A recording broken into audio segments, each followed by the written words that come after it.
So Natasha Cloud is a player for the Connecticut Sun, and her situation with the Sun has just been a disaster. It's been an absolute disaster, if we're being honest, because her situation with the Sun has been like didn't want to be in Connecticut and only really wanted to be in Phoenix. Like, she had absolutely no intention of going anywhere other than Phoenix, and then all of a sudden she's gone to Connecticut, which is the worst franchise in the entire WNBA. So she did end up speaking with known not journalist Howard Magdal. If you guys know what I mean by that, when he suggested that Paige Beckers, he was hearing rumblings that Paige Beckers might consider not going back to school, or going back to school, not going to Dallas. He said it, and because he is writing a book on Caitlin Clark, he became not a real journalist by like people that actually have some pull in the old WNBA media. But yeah, let's take a listen. Let's take a listen to this interview, because obviously, look, she's not happy. It says here it doesn't sound like she intends to head to Connecticut. Honestly, there's nothing that they can do. I will say though, the Connecticut Sun seem much more likely to move Tash Cloud, because clearly, like, as much as like the Marina Mabrey situation is what it is, they gave up more to get Marina Mabrey. Tash Cloud was a player they wanted in the deal. I still can't believe they didn't take the New York Liberty deal. But I think when it comes to Mabrey, I know the type of offense Demazian wants to run, and the type of offense he wants to run relies on combo. It doesn't rely on a point guard. The point guards don't dominate the ball. It relies on combo guards, players being able to play almost out of like not even the high post, be able to pull out the high post to the 3-point line and be able to make those downhill passes. Because the play is basically, everyone's basically a point guard. It's essentially, the quote-unquote play is, obviously you make reads out of it. It's literally like ball goes to the wing pick and roll while the post player dives or pops, wing pick and roll, wing pick and pop, the opposite post player lifts up, and if there's nothing on, whether it be the drive, the kick to the pop, it's passed to the other post player, and the first wing cuts back or cuts to the opposite side of the floor, and then it's either into a dribble handoff, a pass and screen, and then it just kind of rotates like that. That's the freelance. It's 90% of European teams run it. And his Belgium team, in my opinion, like, it's very different in men's basketball. Like, Serbia ran some sort of a hybrid of that. But as far as like the picture perfect, if you want to coach that type of an offense or that type of a system, what he ran with that Belgium team with MMA Saman is just doing everything in the Jokic role is the picture perfect version of how that offense is meant to work. But I don't actually think Natasha Cloud suits that offense. Like, you don't need a point guard. She dominates the ball a little bit. She is more a traditional point guard. The offense doesn't need a traditional point guard. So I can see why they might try to trade her. So while Mabrey's going nowhere, Mabrey ironically can play the point in that system, whereas Tash Cloud might struggle specifically to play the point in that system. So I could see them looking to trade her. But let's take a listen. If there's anything else you want to say, I want to let you have the opportunity to. If you want to keep it private, I understand that too. Yeah, I think I'm still keeping things very in close. I'm also still handling this huge change in my life and in my career and in my family's life.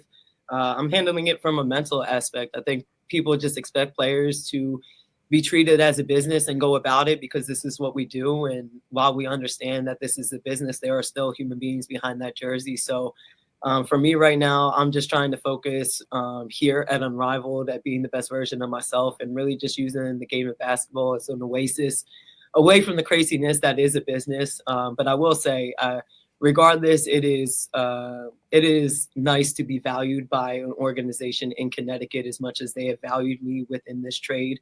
But I will say at 33, I just need certain things for my career at 33.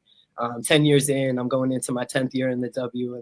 And that's what people don't understand. People are like, she needs certain things for her career. There are a couple of things. One, as you get older, stability matters. And I think she signed with the Phoenix Mercury with the intention of staying there for the rest of her career. That stability does matter. Like, it does. Like, I care what he was like. From a personal standpoint, stability matters. The reason why Bradley Beal hates being traded His family settled he will not be leaving the Phoenix Suns anytime soon. Like, it's the reason why he never left Washington all those years. But with Natasha Cloud, there is stability, and then there's also like prolonging your career. So injury prevention. And in a lot of injury prevention is done like post game. They do a lot of work in facilities to prevent injuries. Facilities that the Connecticut Sun don't have. Like, a lot of the injury prevention stuff that you're going to get in a like playing sports at the highest level, the Connecticut Sun don't have.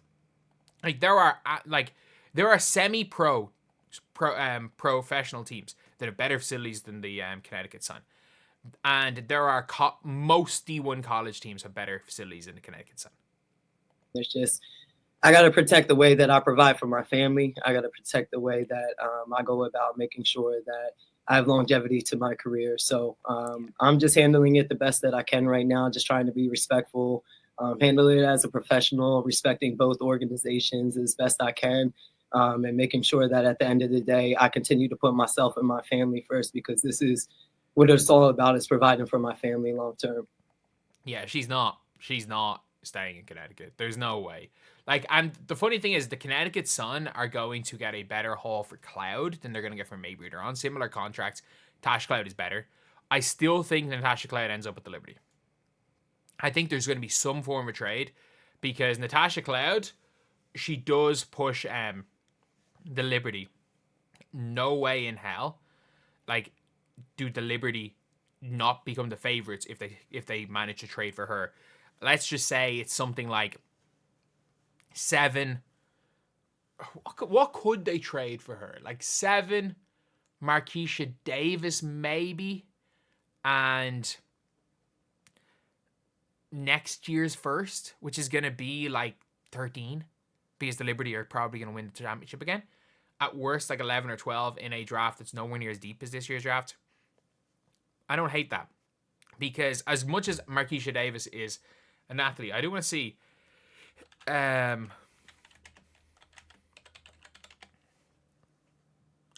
just via Tankathon what second round pick they have. So they don't have a second round pick. If that's going to be the case, they need to find a way to get into the second round if they're going to give up Marquisha Davis. But the good thing is that there's a chance in the second round that you might be able to find yourself a Sanaya Rivers if you can get somewhere into that. Or you can find yourself almost a Marquisha Davis equivalent, or someone just to play limited minutes. But with Tash Cloud, it gives them the best 6 in the league. It gives them that starting 5, which is elite, and it gives them their 6th player. I don't know who's going to start, who's not going to start. I would assume their starting 5 will remain the same and Tash Cloud will come off the bench. That's what my assumption would be if she goes to the Liberty. I think it'll be either her or Lainey Hamilton that comes off the bench. Because I think that Phoebich is too good to play off the bench. I know she will. She doesn't care whether she's off the bench or starts. She just wants to win. I think she's too good to come off the bench. To be honest, core 7 if Niara's healthy. That's what I kind of expect to happen. But when it comes to the Sun, like, you can tell, like, these older players, I think Alyssa Thomas alluded to something about it as well, that a big reason she went to Mercury was for injury prevention, and that, like, she wanted to prolong her career. So yeah, that is just a thing that people that haven't, and I get it, like, none of us have really played pro sports. I'm probably coming again from a bit of a different perspective.